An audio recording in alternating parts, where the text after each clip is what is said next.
Hello दोस्तों, नमस्कार। आपका हमारे इस YouTube चैनल साइलेंट स्टोरी में बहुत बहुत स्वागत है। आज हम आपके लिए एक और नई कहानी लेकर उपस्थित हुए हैं।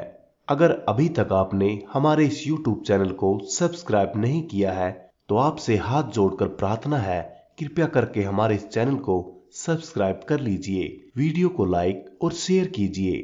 इससे हम आपके बहुत आभारी होंगे। आपका बहुत बहुत धन्यवाद। तो चलिए आज की कहानी शुरू करते हैं। शाम ढल रही थी। आसमान पूरा काला पड़ चुका था, जैसे किसी ने काले रंग की शीशी उड़ेल दी हो। शायद बारिश आने को बेकरार है। घिरा हुआ आसमान और ठंडी हवाएं चांदनी को बेहद पसंद थी।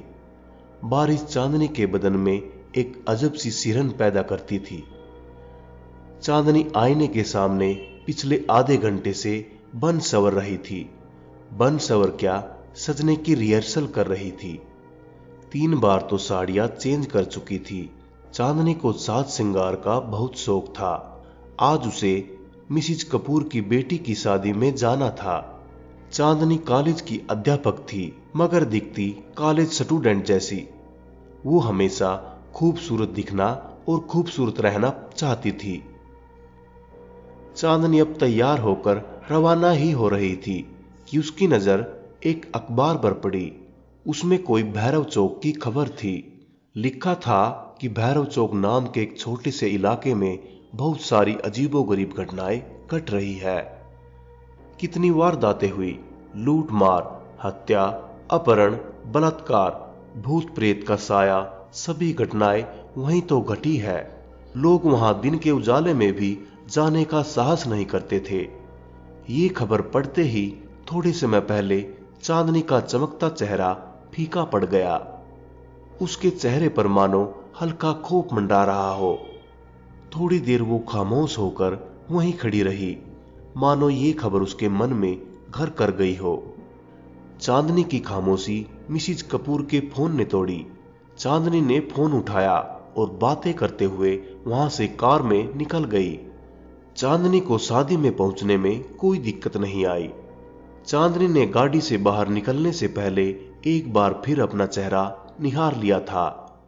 चांदनी का स्वागत हंसते चेहरों ने किया, मगर कुछ चेहरे ऐसे भी थे जिसने चांदी को बुरी नीयत से देखा।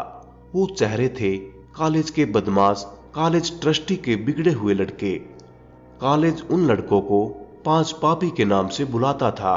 लड़कियों को छेड़ना, लड़कियों के साथ बदतमीजी करना, लड़ना झगड़ना, वो सब उन 5 का काम था। इसलिए कॉलेज उन्हें 5 पापी के नाम से बुलाता था। खैर, चांदनी भी उनकी हरकतों को भली भांति जानती थी, इसलिए उसको अनदेखा करके शादी में शामिल हो गई। नाच गाना, खाना पीना, गप्पे लड़ाने और विदाई में पता ही नहीं चला कि रात के 11 बज गए हैं। उसे घर पहुंचने में अभी 2 घंटों का फासला तय करना था। चांदनी के पति जतिन का फोन आया। हेलो चांदनी, कहाँ हो? मैं शादी में आई थी, पर बहुत देर हो गई है। बस मिसिज माथुर के साथ अब निकल ही रही हूँ। चांदनी ने बातें खत्म करके फोन रखा। उसने फटाफट से मिसिज कपूर को बाय किया और मिसिज माथुर को ढूंढने लगी, मगर पता चला कि मिसिज माथुर तो घर के लिए कब की रवाना हो चुकी है। चांदनी सोचने लगी कि अब घर अकेली कैसे जाएगी। तभी अचानक से तेज बिजली कड़की। शायद थोड़े समय के बाद बारिश होने वाली है। उसने किसी की परवाह किए बिना वहां से अकेली निकल पड़ी, मगर वो 5 पापी चांदनी की हर हरकत पर नजर रखे हुए थे। अभी चांदनी ने थोड़ा सा ही फासला तय किया था कि बारिश की बूंदाबांदी होने लगी। चांदनी मन ही मन सोच रही थी कि वो बारिश के बंद होने का इंतजार करे या आगे बढ़े। चांदनी को जल्दी तय करना था उसे क्या करना है। उसने आगे बढ़ने का फैसला किया। चांदनी की कार थोड़े आगे ही बढ़ी थी कि तेज बारिश शुरू हो गई। हमेशा चांदनी को सिरन देने वाली बारिश की बूंदें आज बाधा बन रही थी। वह बारिश की बूंदाबांदी को चीरती आगे बढ़ रही थी। उसका आगे बढ़ने का फैसला सही था, क्योंकि बारिश बंद हो चुकी थी। चांदनी हल्के मन से ड्राइव कर रही थी, मगर लगता है आज का दिन चांदनी के लिए सचमुच भारी था, क्योंकि सामने ट्रैफिक जाम था। गाड़ियों की लंबी लाइन लगी थी। किसी से पूछने पर पता चला भारी बारिश के चलते आगे का रास्ता पूरा ब्लॉक हो चुका है। जब तक रास्ता साफ नहीं होगा तब तक ट्रैफिक जाम रहेगा, और रास्ता साफ होने में सुबह भी हो सकती है। सुबह का नाम सुनते ही चांदनी की हवाइयां उड़ने लगी। तभी चांदनी देखती है कि कुछ गाड़ियां कच्ची सड़क की तरफ जा रही है। भैया, ये कच्ची सड़क कहाँ जाती है? चांदनी ने किसी से पूछा। ये कच्ची सड़क शहर जाती है बहन जी। चांदनी फिर से सोचने लगी कि वो रास्ता खुलने का इंतजार करे या फिर कच्चे रास्ते से जाए। उसने सोचा कि वो कब तक अकेली रास्ता साफ होने का इंतजार करेगी। वो भी कच्ची सड़क की तरफ जा रही गाड़ियों के साथ गाड़ी चलाकर शहर वाले रास्ते जा सकती है। इसलिए उसने कच्ची सड़क से ही घर जाने का फैसला किया। चांदनी आगे तो बढ़ रही थी, मगर खौफ अभी भी उसके सिर पर मंडरा रहा था, क्योंकि वो आगे चल रही गाड़ियों के सहारे जा रही थी, जैसे कोई दीपक की रोशनी लेकर अंधेरे से गुजर रहा हो। आगे चल रही गाड़ियों की रफ्तार तेज होती है। वो सब चांदनी की कार से आगे बढ़ जाती है। इतनी बढ़ जाती है कि वो सब कारें हेडलाइट के सहारे देखी जा सकती थी। चांदनी भी उन तक पहुंचने के लिए गाड़ी की स्पीड बढ़ा देती है, मगर गाड़ी अचानक से बंद हो जाती है। गाड़ी बंद होते ही चांदनी बदहवास हो जाती है। वो वहां अकेली थी, आगे पीछे कोई नहीं था। आगे जाती गाड़ियां एक के बाद एक आंखों से ओझल हो रही थी। चांदनी अब बेचैन सी होने लगी थी, धड़कनें तेज चल रही थी। उसके माथे से डर की बूंदें एक के बाद एक टपकने लगी थी। उसकी आंखों में खौफ साफ दिख रहा था। वो घबराते हुए जोर जोर से सांस ले रही थी। उसने अपने पर्स से फोन निकाला और जतिन का नंबर डायल करने लगी, मगर वहां मोबाइल का नेटवर्क नहीं था। वो इतना डर गई थी कि वो गाड़ी से बाहर निकलना भी नहीं चाहती थी। उसे कुछ नहीं सूझ रहा था, बस गाड़ी स्टार्ट करने में लगी थी। वो बार बार चाबी को दाएं बाएं घुमा रही थी, मगर नतीजा वही, गाड़ी स्टार्ट नहीं हो रही थी। अचानक चांदनी की नजर उसके पर्स में जाती है और उसमें एक तावीज दिखता है, जो चांदनी की मां ने आखिरी सांस लेते वक्त दिया था कि ये तावीज बुरे वक्त में तुम्हारी हिफाजत करेगा। चांदनी ने तुरंत तावीज लिया और आंखें बंद करके फिर से गाड़ी स्टार्ट करने की कोशिश करने लगी। मां का दिया तावीज काम कर गया था। गाड़ी एक ही झटके में स्टार्ट हो गई थी। तब जाकर चांदनी की सांस में सांस आई और उसने राहत की सांस ली। चांदनी तावीज की शक्ति से अचंभित हो गई। वह समय व्यर्थ किए बिना वहां से चल दी। अभी वह 1-2 किलोमीटर चली होगी। वहां उसे एक बोर्ड दिखाई देता है। उस बोर्ड पे लिखा था भैरव चौक।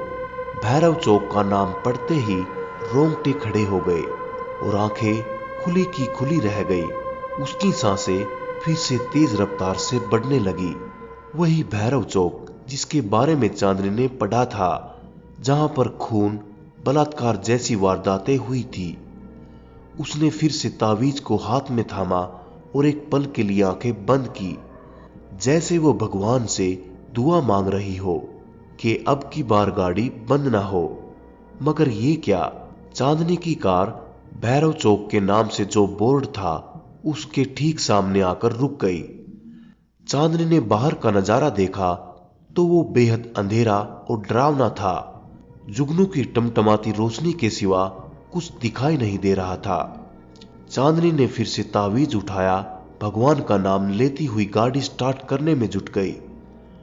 गाड़ी की चाबी को दाएं बाएं घुमाकर उसकी उंगलियां तक थक गई थी, मगर अब की बार गाड़ी शुरू होने का नाम ही नहीं ले रही थी।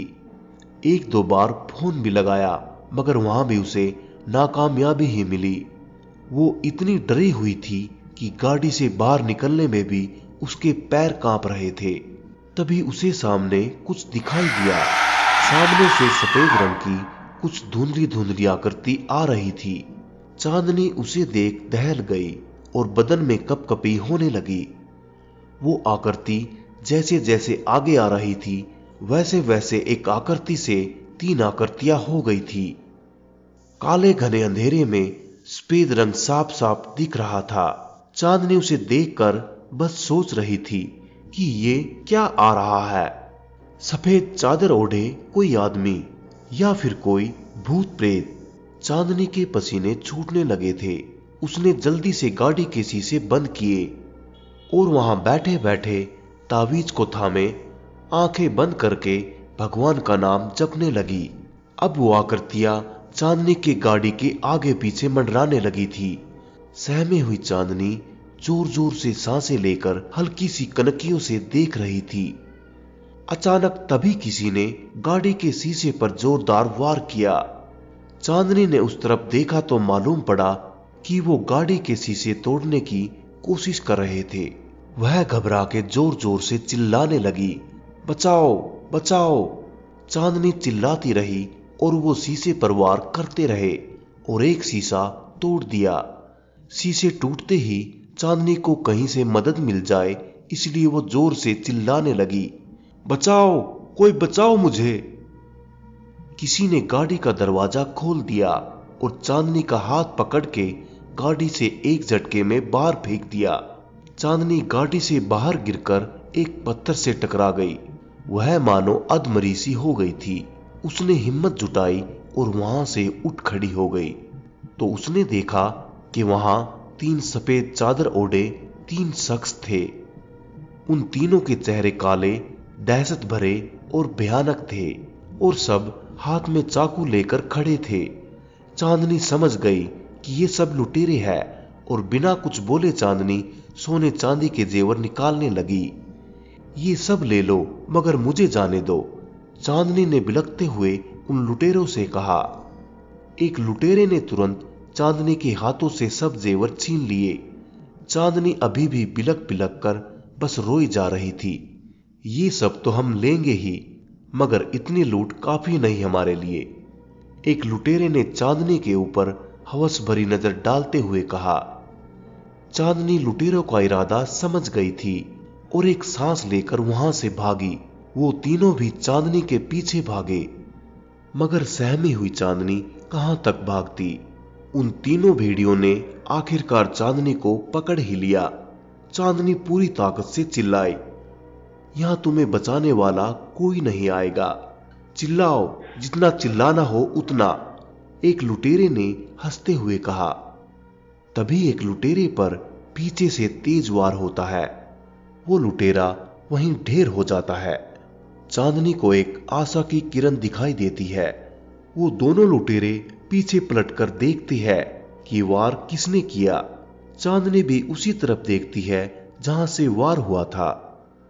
वहां वो कॉलेज के 5 स्टूडेंट होते हैं जिसे कॉलेज 5 पापी के नाम से बुलाता था।